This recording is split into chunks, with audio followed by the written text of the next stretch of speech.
So that Rams game on Monday, not enough to put Donald over the top for Kirk, but it did keep LA at the top in the NFC playoff picture, though that could change quickly. As you see here, the Saints are just a half game back. Rams have a bye this week. New Orleans has a head-to-head win in hand, and they've got a game against the Falcons tomorrow that could move them into pole position for home field advantage, so long as they win on their home field tomorrow. Tiffany Blackman has more on that. She's in Metairie.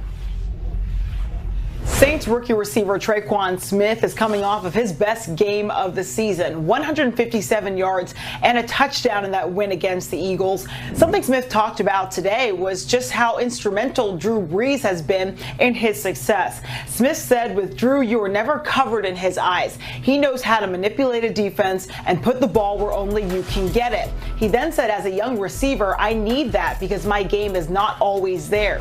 The Saints are hoping that Smith can go tomorrow. He is questionable, along with defensive end Marcus Davenport. And sticking with injuries, left tackle Teron Armstead is out, and so is Falcons linebacker Deion Jones, who was activated from IR last week. He will not make his return against his hometown team. Another big divisional showdown tomorrow for the division lead, Washington-Dallas at AT&T Stadium. Winner moves into the driver's seat. Cowboys lost to the Redskins back in Week 7. It was Dak Prescott's first loss to the Redskins in his career. But as Jane Slater reports from Frisco, a lot has changed since then. The significance of this game is not lost on either the Cowboys or the Redskins heading into this one on Thursday, but they both look very different from their last contest when they met in October. For the Redskins, of course, they've got a new quarterback in Colt McCoy following the injury to Alex Smith. And then for the Cowboys, well, they've made changes to their offensive line. Gone is Paul Alexander, their O-line coach, and in is Mark Colombo, their former offensive lineman. They've also made a change at left guard in Xavier Suafilo, who is allowing this offensive line to get the protection up front that Ezekiel Elliott has been looking for. Both Elliott and quarterback Dak Prescott touched on this week, saying that Elliott is finally finding the grooves again, finding those holes and making people miss. But he's not just making people miss, he's getting to the secondary and converting those things into touchdowns. I think we definitely put ourselves in a situation. This game is for, getting that number one spot in the division, and I think it's definitely a big game for us, and it's really important for us to, go out there and do whatever we can to win this game so it can set us up for the rest of the season. The Redskins' run defense is stout, though, ranked 6th in the league. Guys like Daron Payne and Jonathan Allen are certainly capable of shutting down opposing offenses. Good stuff, Jane, and we will see you again tomorrow, a 4:30 start time for that game. Whoever has the most points 3 hours later will also have control of the division, and the last 3 teams to have that control after Week 12 went on to win the division. William Guinness, James Jones, who's going to be?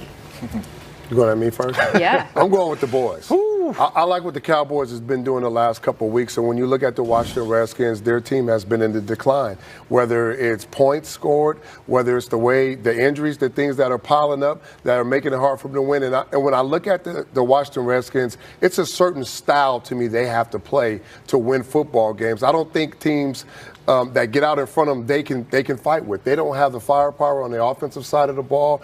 Their defense is good, and I know what they do. But when looking at the Cowboys and what they've done with Zeke and the receivers and the volume, I think it all starts with Zeke. The volume of touches, 55 touches in the last couple of weeks. He's had almost 400 yards of scrimmage yards, which means he's not only being productive, but he's opening up things for the other players offensively. I think Dak has settled in. He's starting to use his feet and his vision, and he's got more guys to distribute the ball to, with Amari Cooper and Gallup stepping up and Beasley starting to fill in his role. I have to disagree with you, Willie. I got to go with the Redskins. I like the Redskins, and I like the addition of Colt McCoy. Listen, they're in a good situation. Nothing changes for the Washington Redskins. Coach, you go out there, don't turn the ball over, make some throws, which he has done all his career. Him and Alex Smith average the same passing yards per game, 209 per game. So nothing is going to change. He's been in the system for 4 years. Take care of the ball. We're going to run it, and we're going to play defense. You just heard Jane say they have the 6th ranked rushing defense. So I think they're going to stop Zeke like they stopped him last time they played. I think this is the Redskins division. I think they find a way to get to 10 wins. They're going to win this game, and I think they're going to win this division. I could see this Colt McCoy situation ending up being like a Case Keenum situation last year with the Minnesota Vikings. It's not even the same, though. When you look at the production and how they play, First of all, you got the injuries, okay? So the rush has been down. They was averaging, 120-some yards. Now they're down just over 100 yards rushing. With the injuries to the offensive line, that directly impacts the way they want to play, whether it's protection, if they want to air it out with Colt, or running the football. I like Colt. He's not Alex Smith. I'm not going to put him on that level. They close. But I just think it's going to be tough. And I think if Dallas jumps out in front, it's hopefully help us on the way for the offensive line. You get your best, you tackle back. If you get Trent back, then you'll be all right. It's a little help. Redskins 1-7 against the Cowboys on Thanksgiving. We'll see if they can turn that around tomorrow. That's why you got your Redskins. Sounds like James thinks they will. Lindsay too, look thinks at her. that they won't. She just didn't tell you. Fun night last night on NFL Network. The Gold Jacket semifinalists presented by Kay Jewelers revealed right here on our air 25 names that remain in consideration for this year's Hall of Fame class, including Champ Bailey, Tony Gonzalez, and Ed Reed, who are all eligible for the first time this year. Obviously, that makes them first-time semifinalists, as are Tom Flores and Zach Thomas. Everyone else on this list has made it this far at least once, and we will find out who makes it even further on January 3rd. 15 finalists